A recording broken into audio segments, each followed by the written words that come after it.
Yo, magandang araw sa lahat ulit.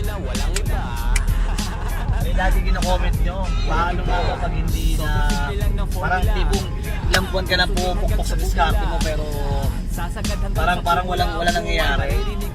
Yo, may nangyayari dyan, alam mo lang yun. Alam mo lang. Gusto mo lang kasi talaga, agad-agad sobrang laki lang kikitain mo. Men, tsagain mo lang, tsagain. Well, kung talaga nag-o-observe ka, at talagang hindi na kumikita, alamin mo muna yung mali. Kumikita ka pala, pero pagdating ng gabi, napakaluho mo. Panay alak ka, panay bili ka, kung ano nagbibili mo. Yun ang dahilan, bakit hindi ka lalong umuusan? Kasi ultimo puhunan mo nagagalaw mo. Yung reward sa sarili, yung mga luho-luhog na yan, mamaya na yan, next time na yan. Kung talagang gusto mong pumera. Steady grinding para bukas pensyonado. Wala na akong utang kaya hindi na tensyonado. Kaya